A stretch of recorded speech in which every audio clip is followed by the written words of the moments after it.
deleted. You know that delete button. I think you have the preparation to be agile and adapt to knowledge. NYIT has let you know loud and clear how important interdisciplinary study and innovative thinking are and will be to your education and your future. Because you have absorbed ideas from every continent and every source, it is important to remember that globalization is not only about trade and finance. The globalization of ideas touches us and the rest of our 6.5 billion neighbors on Earth. All right, let's acknowledge today's America is currently suffering an 8.9% unemployment rate. Not the best news for those seeking good employment. But all of you today receive a kind of vaccine against unemployment, a diploma. It isn't perfect any more than the flu vaccine is perfect, but it's a big help. The current unemployment rate for college graduates in the United States is 4.4%. That's less than half the national average, and it's 1/3 the rate for those without a high school degree. Education pays. In fact, for each year of college, studies suggest your annual income increases by about $10,000 in today's currency. Do the math. 4 years of college, $40,000 more than a high school graduate. A master's degree, $60,000. Now, if you choose to earn a PhD and become a professor like many of your faculty on the stage, that financial formula breaks down. But the rewards are nevertheless rich. For one thing, we get to dress up in these fancy robes. Of course, your diploma will do more than just get you a job or a better job or a raise. It will be a fulcrum for your whole life. Without it, you will always lack leverage. With it, you can move parts of the world. As a graduate, you will also be healthier, happier, and longer lived. You buy more wisely and manage your property better. Your children will get a better education. Your diploma also has value for those all around you. It helps you contribute to society through your daily activities and beyond.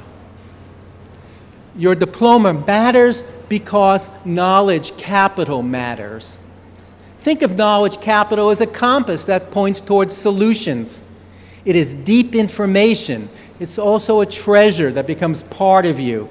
It not only resists inflation, but with a little upkeep, it consistently gains in value. It's fairly scarce. Almost 2/3 of U.S. citizens have never set foot in college. 2/3. No one would ever dream of asking them to design a building or cure a person's illness. But they would ask many of you, you have human capital. Knowledge capital you have will help you adapt to change swiftly and well. In the Middle Ages, everyone panicked when they saw a solar eclipse. They didn't know what to do. Today, we know what to do. Nothing. Or simply marvel at its wonder. Knowledge capital reduces fear and gives us control. The world runs on it. NYIT has given you knowledge capital and the mental tools to handle change. You have learned to use and value technology, and of course, technology has remade the planet. 10 years ago, no one ever capitalized the words Google or Twitter. No one even knew what they were. We live in a golden age of communications, and it keeps getting better. On days like today, our world seems to me about the size of a globe of fruit we try to hold in our hands. For life in that ever-changing, brave, and perhaps tasty new world, let me offer you encouragement again with an historic eye in even more direct terms. The economy will improve. Every time it sinks, we hear graphic descriptions of moonscapes ahead. Back in 1974, some investors were saying they'd never buy stocks again, while some utilities and governments seemed ready to collapse, just like now. And what goes down generally must come up. You can think of the economy as a sine wave, with a crest after trough after crest. But these crests are usually long and the troughs are brief, and countless factors perturb the line, so every crest and trough looks different. Yet the key fact remains: down leads to up. The seeds of the upswing are already there, including in developing nations that will help us grow the American economy. You yourselves, armed with the knowledge and tools you have gained at NYIT, may create other seeds. Troughs are unstable and full of flux. Andrew Carnegie started his steel company in a recession when he could buy supplies cheaply. Microsoft, Genentech, Southwest Airlines all began in downturns. As economist Paul Romer has said, quote, "A crisis is a terrible thing to waste.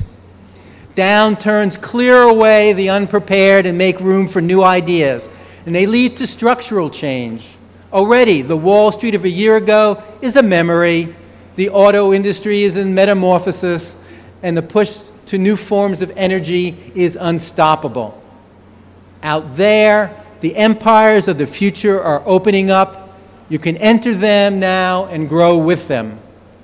That's one of the big secrets of Bill Gates' success. He was there at the very beginning of personal computers.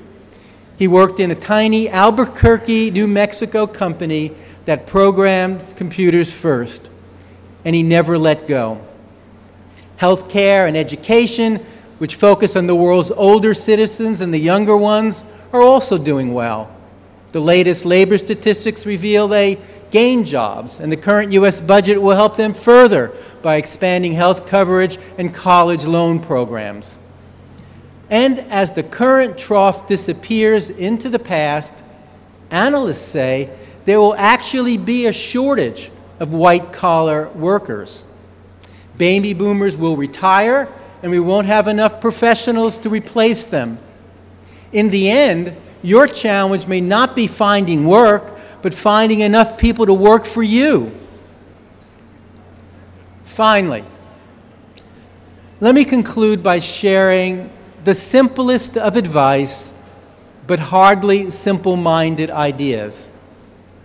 What I wish for each of you is the confidence to embrace new ideas and people, the willingness to learn from your mistakes, a lifetime of learning and openness to the world, and most of all, a disposition to speak gently, to love much, to laugh often, to give freely, to pay promptly, and to be kind. Congratulations and best wishes to the class of 2009. Make us proud.